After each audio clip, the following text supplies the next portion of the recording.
يا روحي اتغديتي يا قلبي؟ لسه متغديه حالا.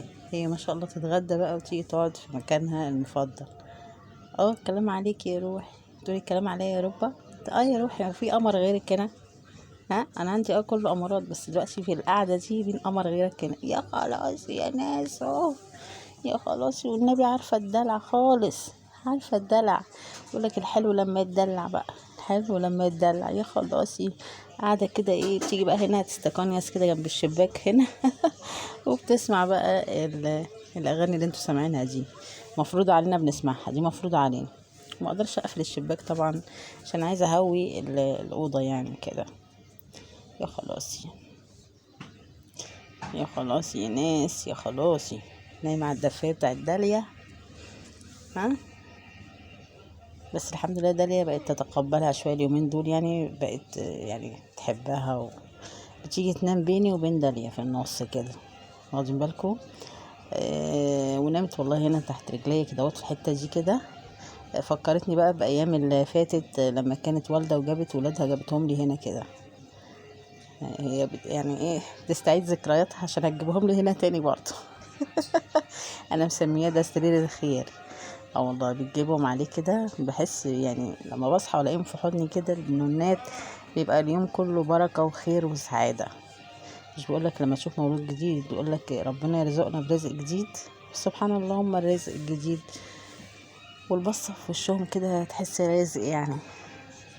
اللي بيحبوا إنسان بيرزقوا بحب الحيوانات، لأن الحيوانات لا حول لها ولا قوة يعني. واخدين بالكم؟ ما بتعرفش تعبر عن الإحساس اللي جواها، بس بالانتماء بقى انت بتحس، يعني بيبقى في حاسة بينك، بيبقى في صلة بينك وبين الحيوان. بتخليه بيعبر لك وبتفهمه بطريقة غير مباشرة يعني مش شرط انه يتكلم، بس هو بيحس. مش شرط انه يحضن. واخدين بالكم؟ بس بيحس. شايفين قمة الإحساس؟ جربوا يا جماعة كده ان انتوا يبقى عندكم اي حيوان بتحبوه، بس طبعا الكلاب لا. مرجحش انك تربي كلاب، لانه يعني اسمع ان هو حرام تربيتها في البيت لاسباب معينة. ممكن تربيها لاسباب معينة، وارجعوا بقى للدين يعني في الحاجات دي، لان انا مش هفتي.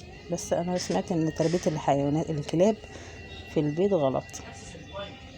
لكن قطط بقى، اي نوع حيوان انت تحبه وتنتمي اليه، ممكن ان انت تربيه. والله العظيم هيزيح من عليك حاجات كتير قوي. كفايه القعده كده معاها بالدنيا والله. انا بس هقوم من جنبها عشان هروح اصلي العصر واعمل الاكل. وهبقى ارجع لكم ان شاء الله في فيديو جاي، عشان الكلام كده هيطول. واقول لكم بقى ان انا مقصره في حقهم قوي والله. ما بقعدش معاهم كتير بسبب اللي ورايا، يعني بيبقى ورايا حاجات كتير قوي. عشان كده هما بيفتقدوني، فما بيصدقوا رباب قاعده معانا. يلا نتدلع عليها شويه بقى. عسل عسل عسل والله، مش بايدي يا حبايبي، انتوا عارفين. انتوا عارفين يا قلبي. يلا يا جماعه، اعملوا بقى الكارلا لايك واشتراك وكومنت جميل كده زيكم. واسيبكم على خير في الفيديو القادم. السلام عليكم ورحمه الله وبركاته. كارلا، كارلا، بصي بقى قولي للناس باي. تقولي مش فاضيه يا رب اعملي مساج يا حبيبه قلبي؟ رب عيني، حاضر اهو. المساج، شايفين المساج يا جماعه؟ شايفين المساج وحلاوه المساج يا ناس؟ يا خلاص يا خلاص، مش عايزه اقوم، بس بقوم للشديد القوي. يلا السلام عليكم يا جماعه. اوعى ايدي بقى، اوعى ايدي، اوعى ايدي بقى عشان اقفل. عايزه اقفل بقى، انا عايزه اقفل. يا خلاص يا خلاص يا خلاص. يلا السلام عليكم يا جماعه.